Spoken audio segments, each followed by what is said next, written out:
Code Red by Janson Davies. Chapter 1. The Red Line. Chief Deputy Millicent Frost stood beneath the twin suns of Gallivar, their crimson light dancing across her sleek martial coat like living flame. The snow beneath her boots hissed as heat radiated from her environmental armor. All around her, the ice moon stretched in frozen silence, a canvas of white marred only by the wreckage of the fugitives' vessel. "Status?" she asked, voice clipped, calm. Deputy Raylan Fane scanned the perimeter, her shock-red hair whipping in the dry winds. 3 life signs, 1 confirmed hostile. He's moving fast, too fast. Millicent adjusted her targeting visor, eyes narrowing. Then he's using neural boosters. This won't be a fair fight. Since when do we do fair? Raylan smirked before vanishing into a shimmer of cloaking tech. The Code Red unit had arrived minutes earlier, dropping into the crater like comets descending from the stars.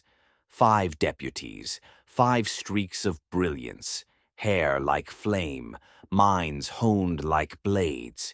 It was no accident they were called Code Red. The name wasn't just protocol, it was prophecy. Their target, Konar the Betrayer. Once a commander in the Interstellar Coalition, now a war criminal with plasma-grade blood on his hands. He was armed, paranoid, and impossibly dangerous. Millicent moved forward, each step calculated. Her boots tapped ice like punctuation at the end of a deadly sentence. She relished the calm before confrontation. The silence was deceptive, but it always broke. The winds shifted. A bolt of particle fire sliced past her shoulder.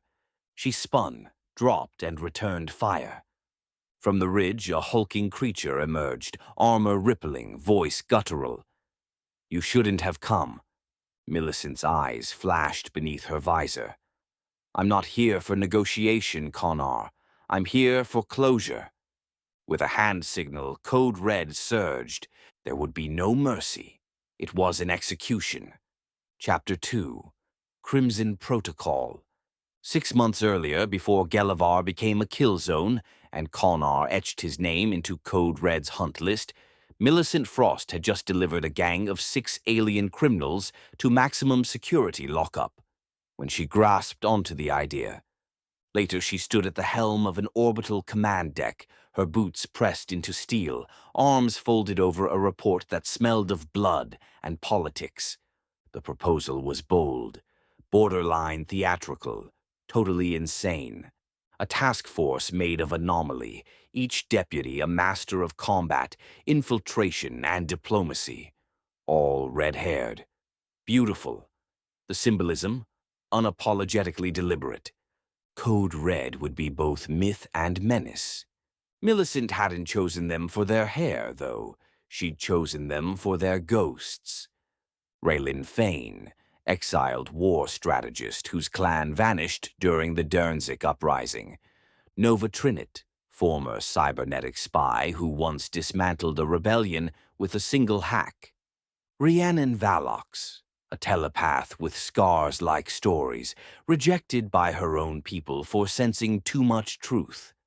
And Jexa Marut, bare-knuckle brawler turned infiltration expert, raised in gravity wells with fists made of volcanic stone.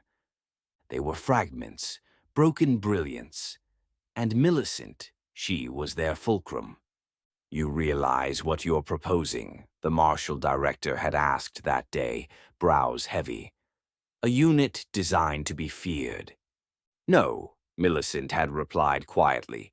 "A unit designed to be remembered." When they were activated, Code Red stepped into the limelight with silence and precision. Their first mission, a hostage crisis on the floating ruins of the Hallex Cathedral.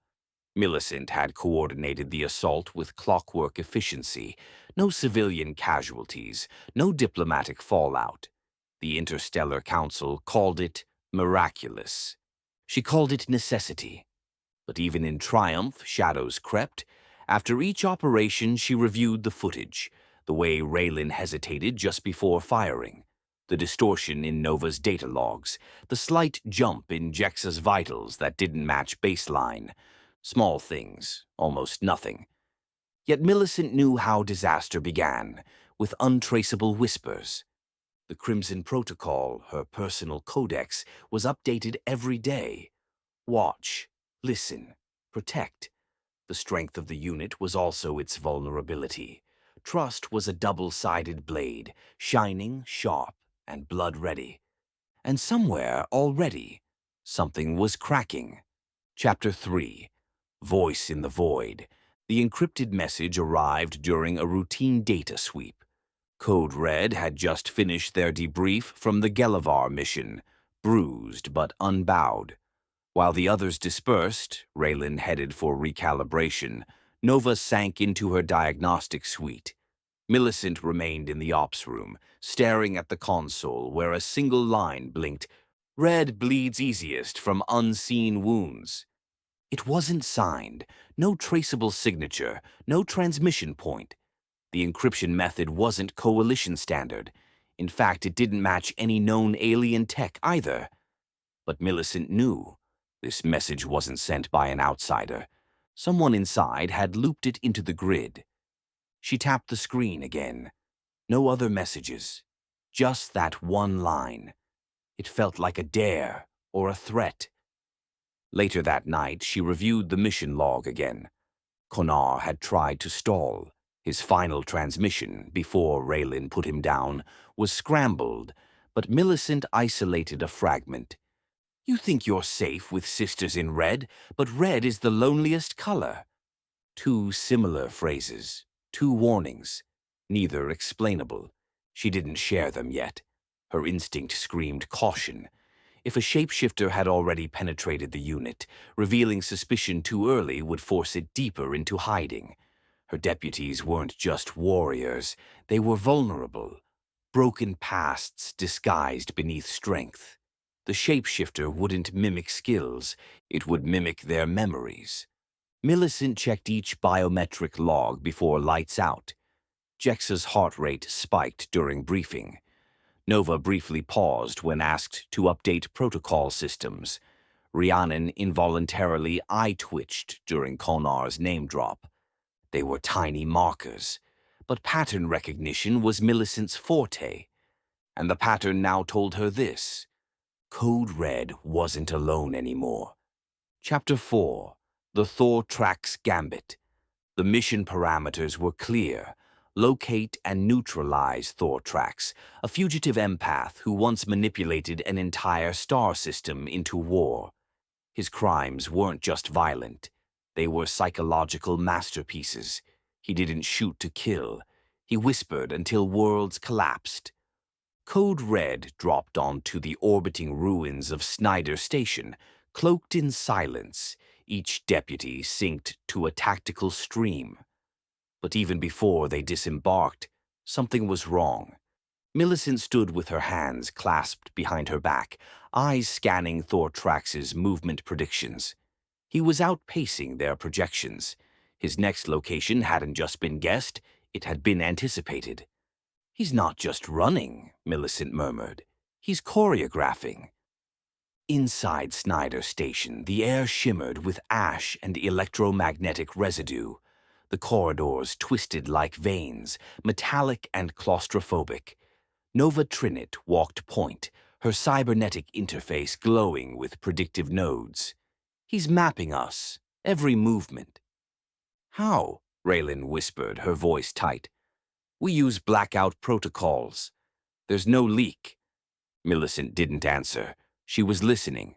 Thor Tracks was toying with them, leaving trails of false biometric signatures, arranging voices in static like ghost lullabies.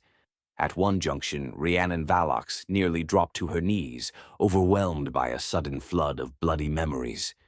Not hers, Millicent's. Someone had unlocked the telepath's barriers. Then came the moment. Jexa found Thor Tracks, or rather, Thor Tracks let himself be found. He stood in the center of an abandoned observatory, long coat trailing like shadow, eyes bright with unnatural knowing. You're all so lovely, he smiled, and so utterly doomed. Millicent raised her rifle. Step away from the interface. Why? I'm not here to escape, he said. I came to offer help. Raylan snorted. You murdered half the Lucian Peace Council. Thor Tracks didn't blink. I did, but someone among you plans worse. Silence. Then he looked at Millicent, right into her. You've already felt it, haven't you? The wrongness, the betrayal in your bones. Millicent hesitated.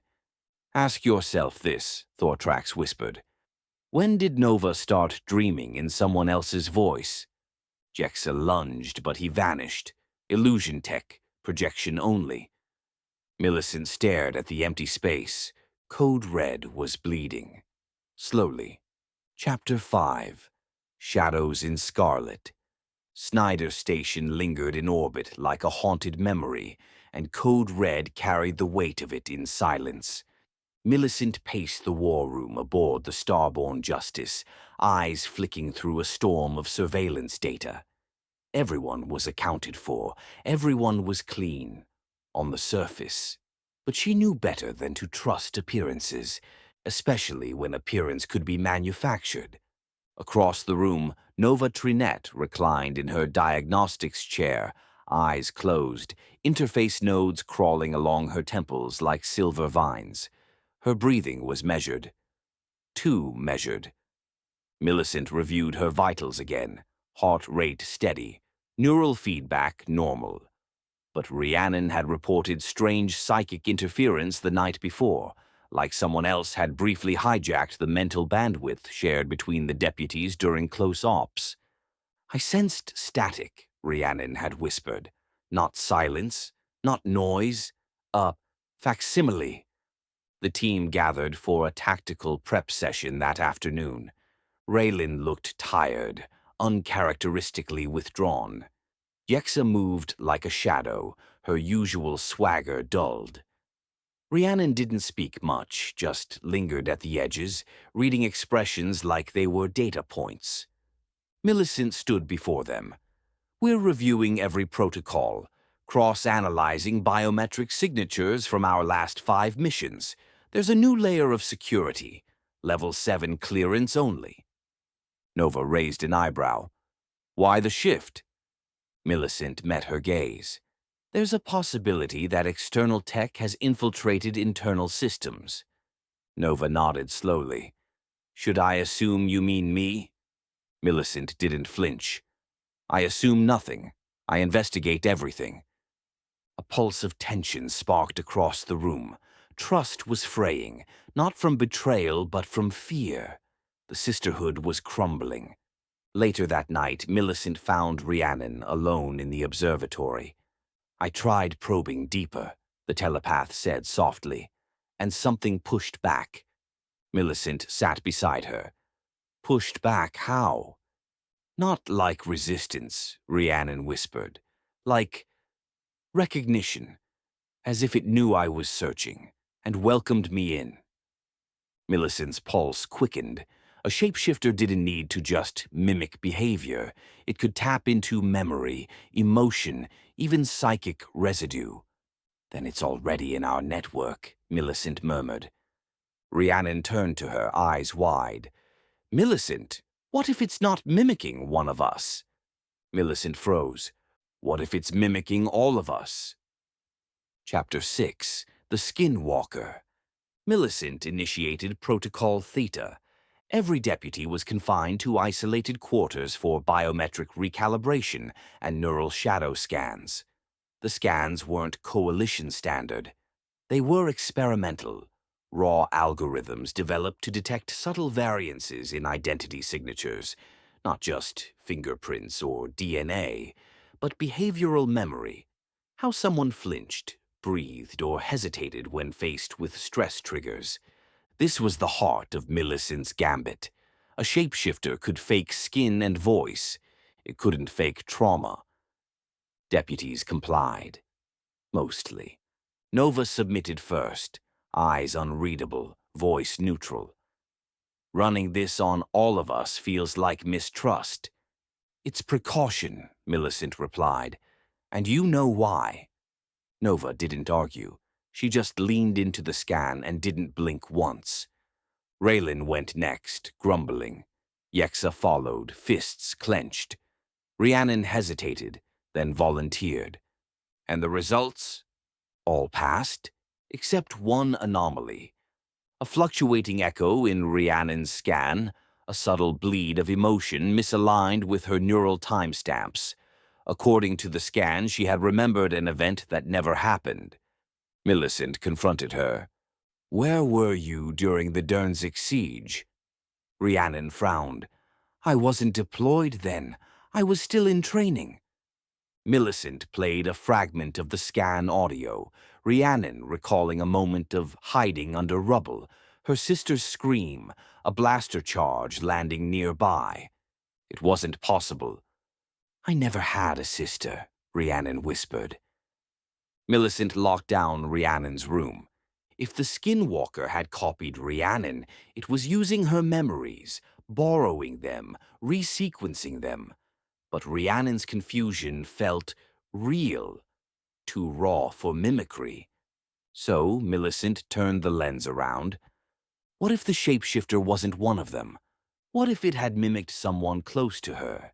She ran a back-check on her own scan, layering biometric logs over her last 6 mission inputs. And there it was, a delay, a subtle dissonance between memory recall and tactical planning.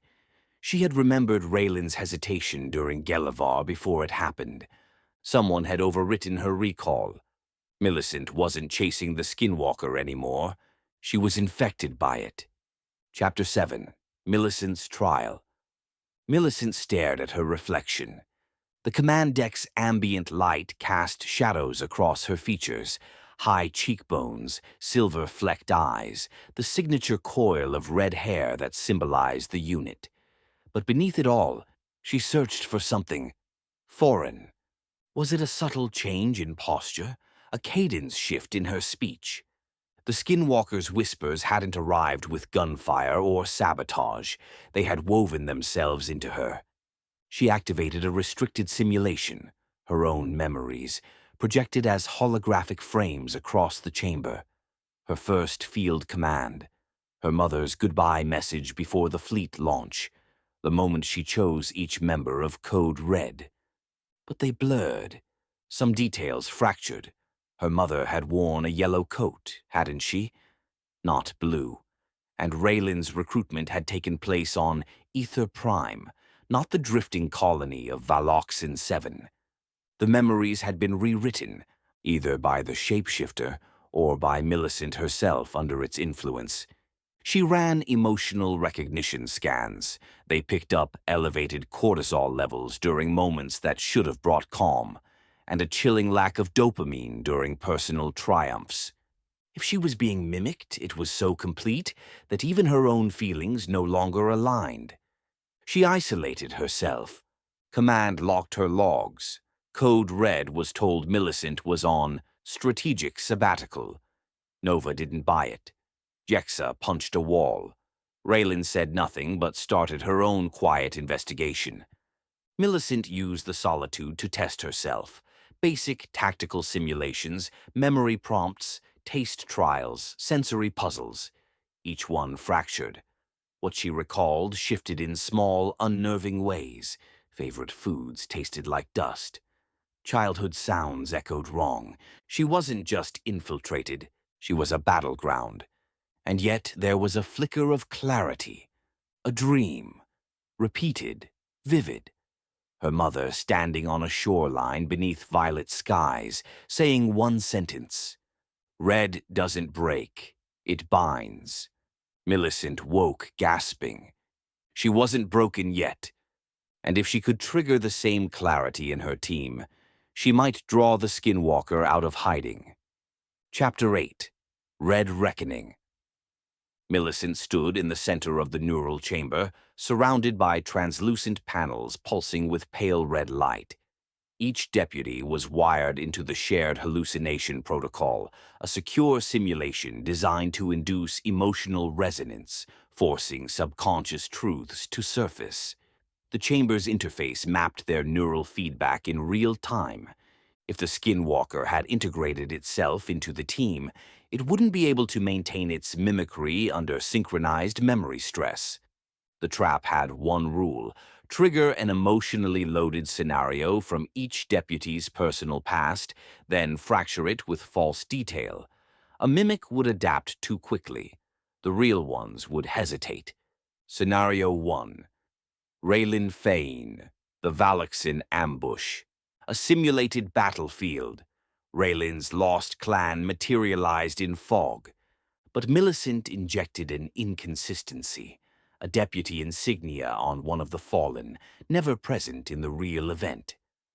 Raylan hesitated, stared, then broke the illusion with rage. Human response. Check. Scenario 2. Yexa Marut, the Underground Trials. A simulation of her youth in the gravity wells, facing the trial gauntlet. Millicent added one false obstacle, a laser grid she'd never faced.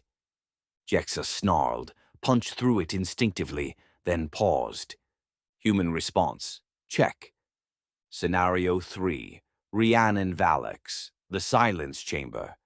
A mindscape echoing her telepathic exile, laced with the voices of those who had abandoned her.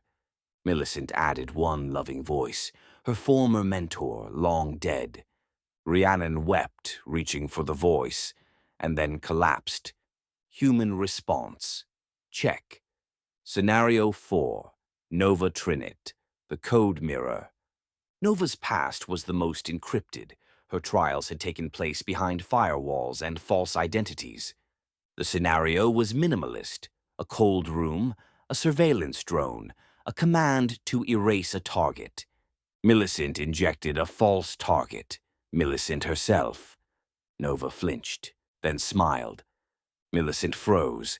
Neural feedback spiked. Nova's vitals dipped, momentarily dissonant. The mimic had twitched. Millicent terminated the protocol. The deputies awoke, confused, shaken. Nova blinked rapidly, like recalibrating. Millicent approached her, pulse steady. "Tell me, Nova, what did I say to you before your first mission?" Nova paused. "You said, 'Follow the red thread.'" Millicent's blood went cold. She had never said that. 1 moment later, the chamber collapsed into chaos. Nova lunged, but it wasn't Nova. Her body shimmered, distorted. First, she became Millicent herself. Her hair began retracting and skin flattening into bioplasmic sheen. The skinwalker revealed itself, claws outstretched. But Millicent, the real Millicent, was ready. She triggered the chamber's containment field. Energy surged. The mimic shrieked, caught mid-shift, stuck between forms. Code Red surrounded it, weapons raised.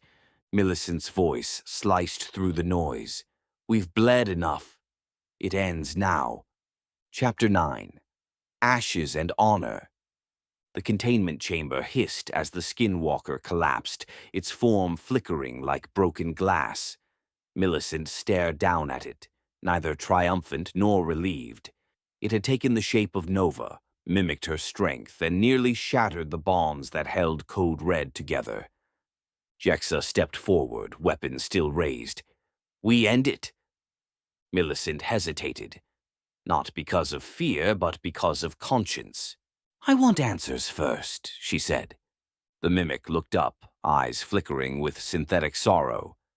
"You wore Nova's voice," Millicent said. "Why her?" "I chose grief," it answered, its voice echoing and layered. "She was the one who grieved in silence. Easy to wear, easy to bend." Millicent clenched her jaw. "Did you kill her?" "No," it whispered. "She lives." Gasps rippled through the unit. Rhiannon stepped forward. "Where?" "In the old colony. Thor Tracks traded her for tech before the raid. She's in stasis." Jexa's fists trembled. "Then why pretend? Why infiltrate?" The skinwalker looked at Millicent. Because you hunt monsters without asking if they were made or born. Millicent made her choice. She activated the memory recorder, preserving the mimic's testimony. Then, with quiet finality, she ordered its containment, not execution. Code Red fractured that day. Some deputies believed in justice. Others wanted vengeance. Jexa left the unit, disappearing into the outer sectors. Rhiannon stayed, shaken but resilient. Raylan remained but didn't forgive. Millicent found Nova days later in the cryo chamber, her body cold but her vitals steady. As the thaw began, she whispered into her friend's ear, "We almost forgot who we were.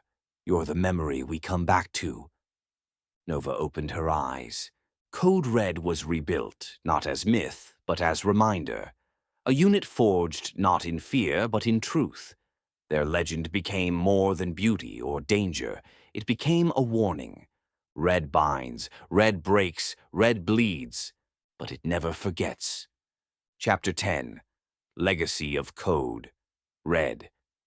Years later, tales of Code Red wove themselves into the fabric of galactic myth. Children across the colonies reenacted missions on ice moons and neural chambers, their scarlet toy visors glowing in the dusk. Songs were written, a station renamed, and in the High Council archives, Millicent Frost's personal codex, once classified, was made available to new recruits, titled simply Red Binds, Red Bleeds. But it never forgets. Millicent herself remained out of the spotlight. She returned to Nova's side, overseeing integration rehab, teaching cadets the art of doubt and instinct. Her days of battlefield brilliance were done, but her war had been won through choices, not victories. Code Red continued under Raylan's command, refined and redefined, not a copy of the past, but a promise against forgetting. And somewhere in the far reaches of Coalition space, whispers of a new fugitive flickered, a mimic unlike any seen before. A message arrived one morning, scrawled across quantum dust. "Red again. Shall we dance?" Millicent smiled faintly. Legacy wasn't peace. It was readiness. And get ready, Galaxy. Code Red will ride again. The end.